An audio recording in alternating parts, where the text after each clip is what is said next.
Hey there, welcome to the Movie Review Mom YouTube channel. If you're brand new to my channel, welcome. I'm so glad you're here. And if you're a returning subscriber, yay! Thank you so much for all of your support. I truly appreciate it. So subscribers already know that my goal is to give you the heads up on filmmaking quality and content so that you can decide whether or not you want to spend time or money or both sometimes watching a particular film. So the movie I'm reviewing today is called Asleep in My Palm.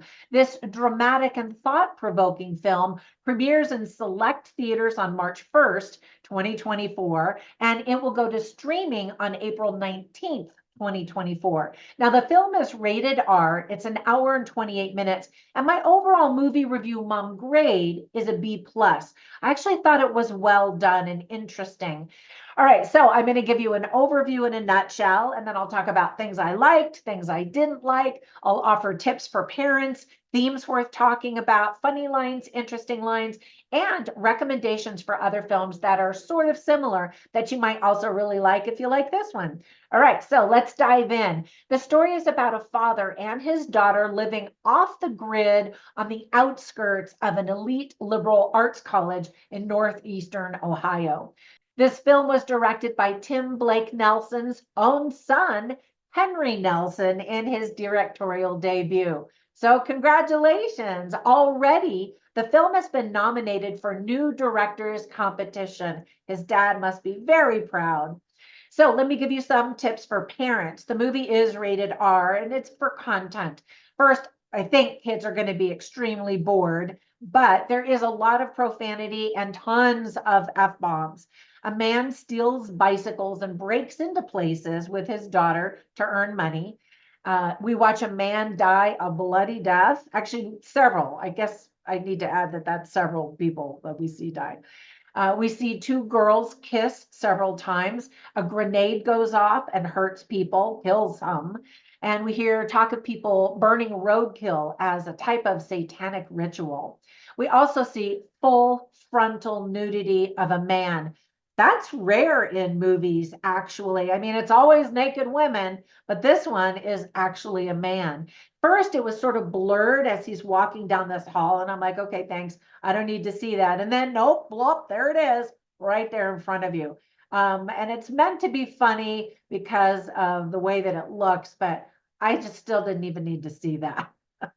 So fair warning on the content. Some of the themes that are illustrated well are consumerism, capitalism, religion, truth, loneliness, money, street smarts versus book smarts, complicated father-daughter relationships, and rejection and hatred of the world.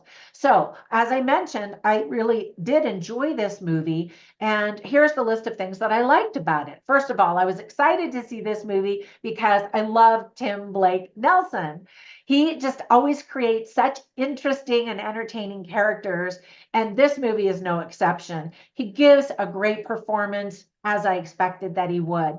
His daughter is played beautifully by Chloe Kerwin. I had never seen her in anything before, even though she was nominated for Outstanding Supporting Performer for the screen in For About the Cat. Have you ever seen that movie? I've never even heard of it, but she did a great job in it, apparently.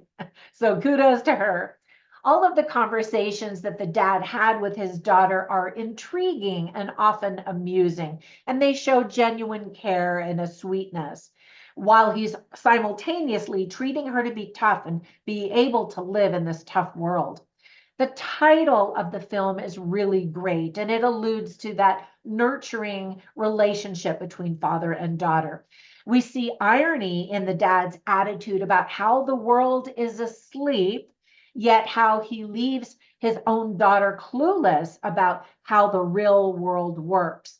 Now, in some ways, because I just got through saying how he tries to prepare her, for example, physically, they're working out and exercising and practicing some self-defense, which is great. But in other ways, the daughter is very naive and innocent and doesn't really understand everything that's going on in the world. The words on the movie poster are, quote, question everything, because yes, there is a twist. Kudos to Tatiana Kretsvetsky for winning Best Cinematography at the Woodstock Film Festival, and it is noticeably good. The movie also won Best Editing by Max Ethan Miller at the Woodstock Film Festival. The musical score set the perfect mood for this often heady and often sad film. And partly due to the locations, but also partly because of the story, you feel the grimness and the bleakness of the world, which is sad. Now, I mentioned that there was a twist. It was surprising, and I did not see it coming at all. I love being surprised, and probably because I've seen so many movies and reviewed so many over the years, I'm not often surprised. And this one did surprise me. I should have seen it coming, but I didn't. Anyway, there are just a couple of things that I wrote down on my list of things that I didn't like. First of all, it does paint a very bleak picture of life and philosophy of life. Not just this father and daughter, but other characters that are involved in their lives in the criminal world, trying to, steal people's possessions and sell them and on the black market and whatnot. But also with some of these college students that we run into. Some of the viewers might be frustrated by the ambiguous ending that doesn't really give the audience full closure. However, I liked it. It opens up all kinds of scenarios for the imagination to explore and possibly a sequel. I don't know. Let me know if you would like to see a sequel of this movie. I could see it happening. I don't know that there'll be a big demand for it. Of course, that's never stopped Hollywood before. Now, whenever I take notes, I also write down funny lines and interesting lines simply so I can share them with you. So you can get a taste for the script writing and the dialogue and that kind of thing. Now, I did not write down any funny lines. There are some amusing lines, but I didn't write them down. I think I was sucked into conversations, especially between the father and his daughter, that I just didn't write them down. But I did write down some insightful lines. And you can see all of them on my written review at moviereviewmom.com, but I'll share some of them with you right now. For example, the dad, who's played by Tim Blake Nelson, tells somebody everyone's got their breaking point. And we see that with several different characters. Another really interesting line that he says is, quote, "It's not that they weren't capable of seeing, it's more that they weren't looking," end quote. And I thought that that was interesting because, again, this father and daughter, they live in the world, but they're seeing the world in a very different way than somebody else who might be looking and seeing certain things. And then another thing that the dad says to his daughter is, "If I could give you anything, it would be to need no thing and no one, to be unbreakable, to disappear if you have to." And that one just made me so sad. That's what he would give his daughter. I can understand trying to teach the daughter independence and self-reliance, but to need no thing and no one denies that we are social creatures. We need each other. And she slowly starts to realize that. All right, so let me share. I'll give you two more lines that I thought were interesting. And this again is the dad, and he's got a philosophy about everything. And he says, quote, "All religions are just one religion in conversation with itself, constant flux of what I couldn't tell you, mostly our own destruction, probably." And I thought that was interesting. And then the last line actually comes from a cartoon character on a TV show that the dad watches. And the cartoon character says, "Love the world because whether or not you like it, you're a part of it." And I thought that that was poignant because this father is trying to not live in the world. I mean, he is in it, but he's trying to separate himself. And yet he is a part of that world and contributes to the quality of the world. All right, so while I was watching this, I instantly and immediately thought of three movies that were sort of similar. So the first one is called Scrapper, and I think I just reviewed it last year. Actually, I reviewed all three of these movies now that I'm looking at the list. So definitely check out my reviews on my YouTube channel, so you can decide if you want to watch all of these. Anyway, Scrapper is I think it was an Irish movie, Irish or yeah, I think it was Irish, not English, about a father and a daughter and their complicated relationship. And there's also stealing of bicycles. and criminal activity, but it's definitely more comedy than some of the things that we see in this film.